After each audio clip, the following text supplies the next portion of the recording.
এটার কোন রাজনৈতিক এজেন্ডা আছে, রাজনৈতিক উদ্দেশ্য আছে। আমরা আল্লাহ সাক্ষী রেখে বলতে চাই, আমাদের কোন রাজনৈতিক উদ্দেশ্য বা এজেন্ডা বা কোন দলের লেজুর ভিত্তি করে আমরা এই সংগঠনকে দাঁড় করাই নাই। আমাদের এই সংগঠন নিরেট আল্লাহ এবং তার রাসূলের যে শরীয়ত, আল্লাহ এবং তার রাসূলের জীবন বিধান, ইসলামের যে সৌন্দর্য, এটাকে দল মত সবকিছুর ঊর্ধ্বে উঠে বিশ্বের কাছে পৌঁছানোর জন্য নওগাঁর এই ক্ষুদ্র জমিন থেকে প্রতিষ্ঠিত হয়েছে আল্লাহকে রাজি করার জন্য। এর বাহিরে আমাদের কোনো উদ্দেশ্য নাই ইনশাআল্লাহ। দ্বিতীয়ত আমরা যেটা করতে চাই সেটা হচ্ছে, আমরা দেখেছি ওলামায়ে কেরামের মধ্যে বিভিন্ন ঘটনা, বিভিন্ন কিছুতে, বিভিন্ন পরিপ্রেক্ষিতে অমিল। আমরা ইসলামের সাথে সকল আলেম ওলামাকে এক প্ল্যাটফর্মে নিয়ে আমরা চলতে চাই। আমরা আমাদের ওস্তাদদের কাছে যে তাদের সকলের ভালোবাসায় আমাদের যারা আছেন সকলকে নিয়ে আমরা একসাথে চলতে চাই। এটা হচ্ছে আমাদের দ্বিতীয় একটা ইন্টেনশন। আর 3 নম্বরের অধীনে আমাদের অনেকগুলা কাজ আছে, সমাজ সেবামূলক কাজ, রাস্তাঘাট পরিষ্কার করার কাজ, যে কোনো বিপর্যয়ে ঝাঁপিয়ে পড়ার কাজ, এই নওগাঁ শহরের যারা অভাবগ্রস্ত দুস্থ তাদেরকে কিভাবে স্বাবলম্বী করানো যায় এটার জন্য কাজ। এতিম অনাথ বিভিন্ন শ্রেণী পেশার চায়ের দোকানে স্টলে আমরা দেখতে পাই ছোট্ট ছোট্ট পথ শিশুরা বাড়ির থেকে দিয়ে দিয়েছে, কাজ করতেছে, বেচারীরা পড়ালেখার করার কোনো ভূমিকা নাই। দেশ তাদের জন্য আগামীতে আরো অন্ধকারচ্ছন্নের দিকে যাবে। এই টোকাই শ্রেণী, এই সকল যারা স্বল্প আয়ের মানুষ তাদের বাচ্চাদেরকে বিভিন্ন জায়গায় লাগাই দিচ্ছেন, এদেরকে কিভাবে শিক্ষিত করে এদেরকে কিভাবে দেশের সম্পদে রূপান্তর করা যায়, এরকম অনেকগুলি কার্যক্রম হাতে নিয়ে আমরা সামনে চলার সিদ্ধান্ত নিয়েছি। সাথে শিক্ষা কেন্দ্রিক একটা বড় প্রজেক্ট আমরা সামনে ইনশাআল্লাহ নিয়ে আসতে চাই। সেটা হচ্ছে, যেই মক্তবের মাধ্যমে এই দেশের মানুষ কোরআন হাতে পেয়েছে, নামাজ শিখেছে, রোজা শিখেছে, মানুষ সকালবেলা উঠে আল্লাহর নাম নেওয়ার জন্য মসজিদে যেত, আজকে সকালবেলা কান্দের মধ্যে ব্যাগ চাপায়া উকিল পাড়ায় আমাদের বাড়ি আশপাশে আমরা দেখতে পাই এই বাচ্চাগুলোকে সেই সকাল থেকে স্কুলে দিয়া দুপুর পর্যন্ত বোঝা টানায়।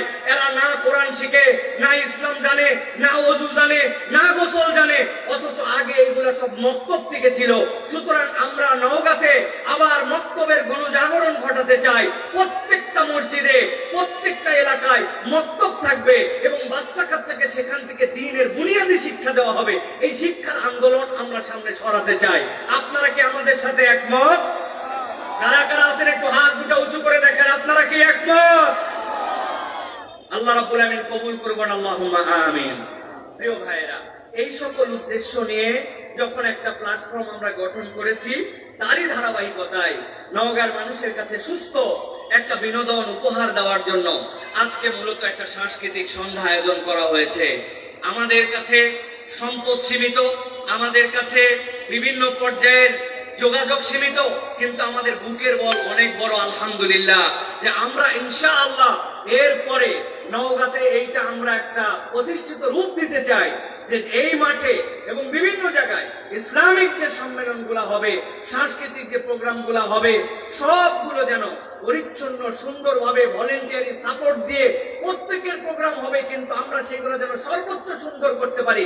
ওলামা বন্ধু ফাউন্ডেশনের প্রত্যেকটা কর্মী এটার সাথে জড়িত থাকবে ইনশাআল্লাহ। আমি আপনাদের কাছে শুধু এই বার্তাটুকু দিতে চাই, প্রিয় ভাইয়েরা, এই ছেলেরা যদি আপনাদের কাছে যায়, তারা যদি এই পরিচয়টা দেয়, তাহলে দয়া করে তাদেরকে আপনারা তাদের কথাগুলি শুনবেন, তারা কি বলতে চায়।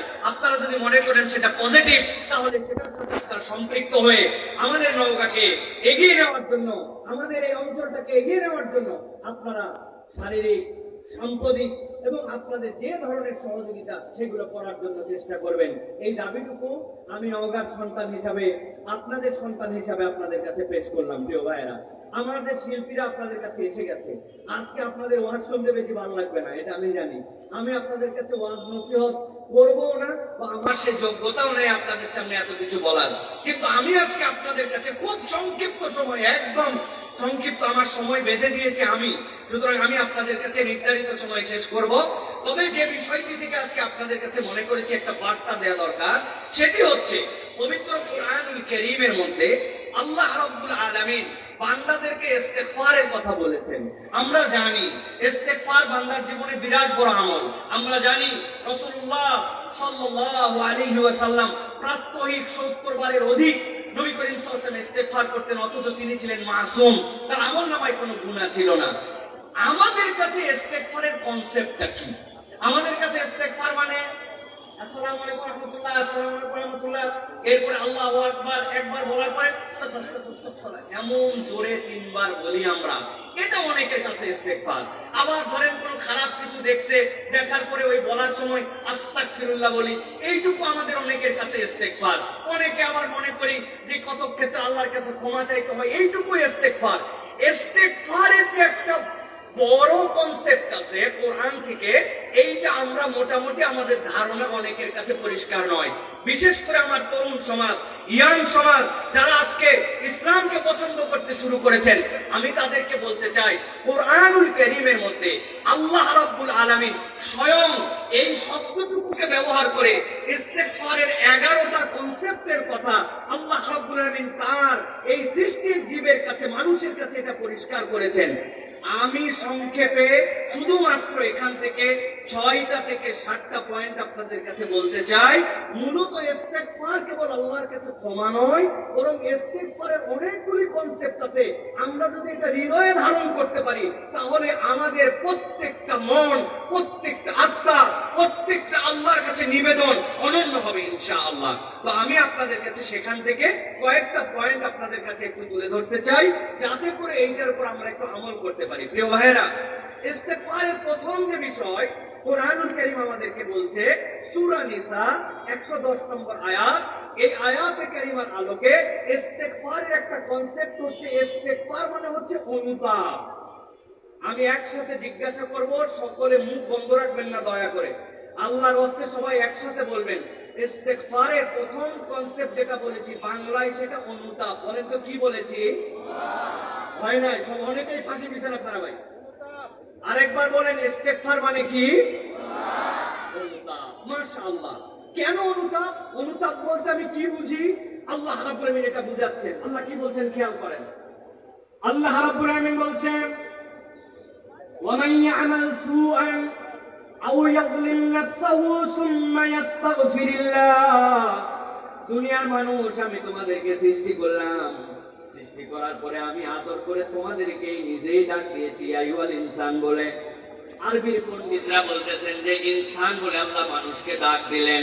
ওই ইনসান শব্দটা দুইটা ধারার থেকে আসতে পারে, দুইটা মাসদার থেকে আসতে পারে। একটা মাসদার হতে পারে নিসিয়ান থেকে, নুন সিনিয়া নুন। ওই নিসিয়ান যদি হয় তাহলে তার অর্থ হবে মানুষ হচ্ছে ভুলে ভরা। আর যদি ওইটা হামজা নুনসিন উনাসুন থেকে আসে, তাহলে তার অর্থ হবে ভালোবাসায় ভরা। আল্লাহ বলছেন আমি যাকে সৃষ্টি করলাম সে যেরকম ভুলে ভরা, ঠিক একই রকম ওই বান্দাটা আল্লাহ রাব্বুল আমিন আদরেরও সৃষ্টি, আল্লাহ রাব্বুল আমিনের বড় বেশি ভালোবাসায় ভরা। ওই বান্দা ভুল করবে, কিন্তু আমি রব্বুল আমিন ওই বান্দার জন্য একটা বার্তা জানাই দিলাম। ইস্তেগফারের অনুতাপটা তার কেমন হবে? আল্লাহ বলছেন, ওয়া ইয়ামাল সুআন আও ইয়াযলিম নাফসাহু সুম্মা ইস্তাগফিরুল্লাহ ইয়াজিদিল্লাহ গফুরার রাহিমা।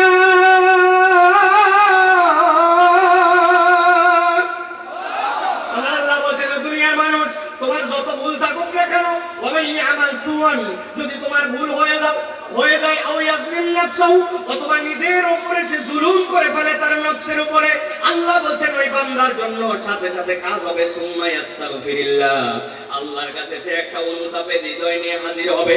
আল্লাহ বলছেন যেই না মাত্র ওই বান্দা অনুতাপের হৃদয় নিয়ে হাজির হবে, ইয়াজিদিল্লাহ গফুরার রাহিমা, আল্লাহ বলছেন ওই বান্দাটা তার রবকে ক্ষমাশীল পাবে, আর ওই বান্দাটা আল্লাহকে দয়াদ্র হিসাবে পেয়ে যাবে। সুবহানাল্লাহ। তাফসীর ইবনে আশুরের ভিতরে আল্লামা ইবনে আশুর রাহমাতুল্লাহ আলাইহি বলছেন, আল্লাহ কোরআনুল কারীমে বিভিন্ন আয়াতে এসেছে রহমানুর রহিম, গফুরুর রহিম। আল্লাহ রাব্বুল আলামিন আজিজুল হাকিম বিভিন্ন কথা বলেছেন, কিন্তু আল্লাহ সবচেয়ে পাওয়ারফুল বক্তব্য গফুরুর রহিম। এইটার মানে হচ্ছে একটা বান্দা দুনিয়াতে যতবার ভুল করো, তার ভুল যত বড়ই হোক না কেন, সেই আল্লাহ যতবার ভুল করার পরে তার চেয়ে বেশি ক্ষমা করার যোগ্যতা রাখেন, তিনি হচ্ছেন বান্দার জন্য গফুরুর রহিম। অতএব বান্দা যেন অনুতাপ হৃদয়ে কখনো আশা না হারায়। বান্দা যতবার ভুল করবে আল্লাহর কাছে ক্ষমা চাইলে তার অন্তরে বিশ্বাস রাখতে হবে আমার রব আমাকে ক্ষমা করে দিতে পারে। এই জন্য 1 নম্বর মনে রাখতে হবে, ইস্তেগফার মানে অনুতাপ। আমার হৃদয়টা জ্বলে পুড়ে গেছে, আল্লাহ ভুল করছি, কিন্তু তার উপরে আমি অটল অবিচল থাকি নাই, আল্লাহর কাছে আমি ফেরত আসার জন্য রেডি। এইটা হচ্ছে ইস্তেগফারের একটা অর্থ। দুই নম্বরে আল্লাহ রাব্বুল আমিন বলছেন ইস্তেগফার মানে কি জানো নাকি বান্দা? আল্লাহ সূরা নূহের মধ্যে বলেছেন 10 থেকে 12 নম্বর আয়াতের মধ্যে, ক্ষমা চাওয়াটা তোমার এমন হবে প্রাপ্তির বিশ্বাসে। সুবহানাল্লাহ বলেন। কথাটা মনে হয় ক্লিয়ার করে বোঝাতে পারি নাই।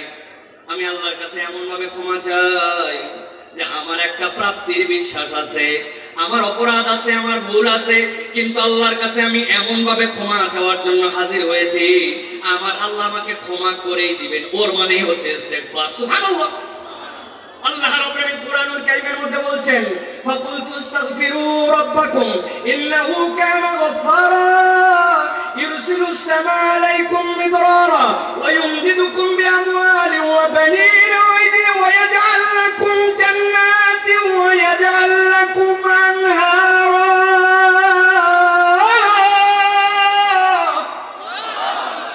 আমার আল্লাহ বলতেছেন, আমার নূর এতই কান্নাকাটি করলো, আল্লাহ রাব্বুল আমিনের কাছে অভিযোগ দিল, আল্লাহ কেবলমাত্র আমি দিনের বেলা তোমার বান্দাদেরকে ডাকছি এরকম নয়, ইন্নী দাআউতুহুম লাইলান ওয়া নাহারা, রাত্রে বেলাও আমি আল্লাহ বিরাম নেই নাই। কিন্তু আল্লাহ যতই ডাকছি এতই বজ্জাতের বজ্জাত, কথা শুনলেই কানের মধ্যে হাঙ্গুল দিয়ে দিছে, আমার চেহারা দেখলেই জামার আস্তিন দিয়ে মুখ ঢাকায় নিছে। আল্লাহ আমি যত ডাকছি তত বেশি তারা বেয়াদব হয়ে গেছে। আল্লাহ বলেন, ও আমার নূহ এত অপরাধ করছে, এত অপরাধ করেছে, 950 বছর ডেকেছেন, কোনো বিষয় নয়, ফাইনাল তাদেরকে আরেকটা বার্তা দেন। আল্লাহ তাদেরকে বার্তা দিলেন, ওদেরকে বলতে বলেন, যা অপরাধ করছিস বান্দা, আমি আল্লাহ রাব্বুল আমিন সবগুলা ভুলে যাব। আপনি নবী বলেন, ফাকুলতু আস্তাগফিরু রাব্বাকুম ইন্নাহু কানা গফফারা। একবার যদি আল্লাহর কাছে ক্ষমা চাও, এই বিশ্বাস যেন তাদের মধ্যে থাকে, আল্লাহ তাদেরকে ক্ষমা করে দিবেন। কেবলমাত্র ক্ষমা করব না, আল্লাহ বলেন প্রাপ্তির বিশ্বাসে 3টা জিনিস হৃদয়ের মধ্যে ঢুকাই নিবা। তুমি আল্লাহর কাছে কি হিসাবে ক্ষমা চাচ্ছ আমি আল্লাহ তোমারে জানাই দেই। আল্লাহ বলেন, ইরসিলিস সামাআ আলাইকুম মিদরারা, রব্বুল আলামিন তোমাদের জন্য ধন সম্পদকে বাড়ায় দিবেন। কিভাবে? আসমান থেকে রব্বুল আলামিন বর্ষণ বাড়ায় দিবেন। আল্লাহ বলতেছেন, এর দ্বারা তোমাদের বৃদ্ধি পাবে। ওই উমদিদুকুম বিআমওয়ালিন ওয়া বানিন, তোমার কত সন্তান লাগবে, তোমার কত সম্পদ লাগবে। আল্লাহ বলেন, কেবল ক্ষমাই করব না, প্রাপ্তির বিশ্বাসকারী হয়ে ঢুকায় রে, তোর জীবনে যা লাগবে তোর ইস্তেগফার দ্বারা আল্লাহ সবগুলো তোরে মিলাইয়া দিবে। নবীজি সাল্লাল্লাহু আলাইহি সাল্লাম বলছেন, যে ব্যক্তি ইস্তেগফারকে আঁকড়ে ধরে, আল্লাহ তার জন্য প্রতিটি দুঃখের থেকে মুক্তির জন্য রাস্তা বের করে দেন, প্রকৃতি সংকট থেকে তাকে রক্ষা করেন, অপ্রত্যাশিত জায়গা থেকে আল্লাহ রাব্বুল আলামিন তার রিজিকের ব্যবস্থা করে দেন। অতএব 1 নম্বর অনুতাপ, আর 2 নম্বর হচ্ছে যে ক্ষমা চাওয়া প্রাপ্তির বিশ্বাসে আল্লাহ আমাকে দিবেন, এই প্রাপ্তির বিশ্বাসের নাম ইস্তেগফার। সুবহানাল্লাহ। আপনারা কি কথা শুনতেছেন ভাই? আপনাদেরকে কিন্তু আমি ভালো করে দেখতে পাচ্ছি না, এটা ভিন্ন রকম স্টেজ, এই জন্য আপনারা আমাকে দেখছেন, কিন্তু আমি আপনাদেরকে এত ভালো দেখতে পাচ্ছি না। প্রিয় ভাইয়েরা, তাহলে গেল এটা হচ্ছে 2 নম্বর। এবার চলেন আমরা 3 নম্বর জায়গায় যাই। আমরা 3 নম্বরে এবার আপনাদের কাছে একটু উপস্থাপন করতে চাই। আল্লাহ রাব্বুল আলামিন বলতেছেন একটা ভিন্ন কনসেপ্ট তোমাদের কাছে ইস্তেগফারটা। সেটা কি? ইস্তেগফার হচ্ছে আল্লাহর ভাষায় স্বয়ং একটি ইবাদত। বলেন তো ভাই, জিজ্ঞাসা করব একসাথে, ইস্তেগফার আল্লাহর ভাষায় স্বয়ং একটি ইবাদত। বলেন স্বয়ং। সবাই বলেন, এই যে পেছনে ভাই বহুত তো বাদাম টাদাম খাইলেন ভাই, চটপটিওয়ালার তো অনেক বেচলো, কোরআনের কথা থেকে একটু কথা শুনে যান। এখন আপনি অমনোযোগী হয়ে ওই দিক হয়ে আড্ডা দিচ্ছেন, ওই কোনের দোকানে চা খাচ্ছেন, আল্লাহর কাছে জবাব দিবেন কি? এটা একটা মাজালিসুজ জিকির। তাহলে আল্লাহর কাছে ইস্তেগফার হচ্ছে একটা ইবাদত। ইস্তেগফার কি? দেখেন, খেয়াল করেন, একটা কনসেপ্টের কথা আপনাদের কাছে বলি। একজন আল্লাহর কাছে দোয়া করতেছে, আল্লাহ তুমি আমার 1 কোটি টাকা দাও, আর একটা ভালো গাড়ি দাও, জমি জমা 8-10 বিঘা দাও, আমার বাচ্চা কাচ্চাকে আল্লাহ একবারে পৃথিবীর শ্রেষ্ঠ বিদ্যাপীঠে পড়ালেখার ব্যবস্থা করে দাও, এলাকায় আমার প্রভাব পত্তি বাড়ায় দাও। যেই লোক দোয়া করতেছে এর বর্তমান বেতন 4,500 টাকা, কথার কথা বলতেছে। তার মানে তার দোয়ার সাথে আমরা বাহ্য চোখে দেখতেছি সঙ্গতিটা যেন হচ্ছে না, কিন্তু এটাই কোরআন হাদিস প্রমাণ করতেছে ওই বান্দা যতক্ষণ আল্লাহর কাছে দোয়া করছে পাওয়া প্রাপ্তিটাও সে আল্লাহর কাছে পাবে 3 ভাবের একটা কোনো ভাব, কিন্তু যতক্ষণ আল্লাহর কাছে দোয়া করছে এই দোয়াটা স্বয়ং একটা ইবাদত হিসেবে পরিগণিত হয়েছে। হাসরের দিনে এই চাওয়ার হিসাব করে আল্লাহর কাছে কিন্তু যে চাচ্ছিল এই চাওয়াটাকে ইবাদত হিসেবে আল্লাহ রাব্বুল আলামিন কবুল করবেন। সুবহানাল্লাহ। প্রিয় ভাইরা, ঠিক একই রকম ইস্তেগফার কেবল আমার ক্ষমা চাওয়া না, ইস্তেগফার স্বয়ং একটা ইবাদত। বান্দা যখন ইস্তেগফার করে বান্দা তখন নামাজ, রোজা, হজ, যাকাতের মতোই, দান সাদাকার মতোই একটা ইবাদত করে। সুবহানাল্লাহ। আমার কথা নয়, আল্লাহ রাব্বুল আলামিনের কথা।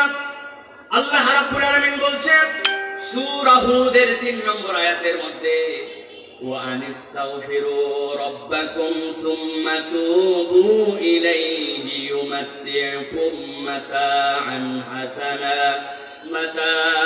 حسنا إلى أجل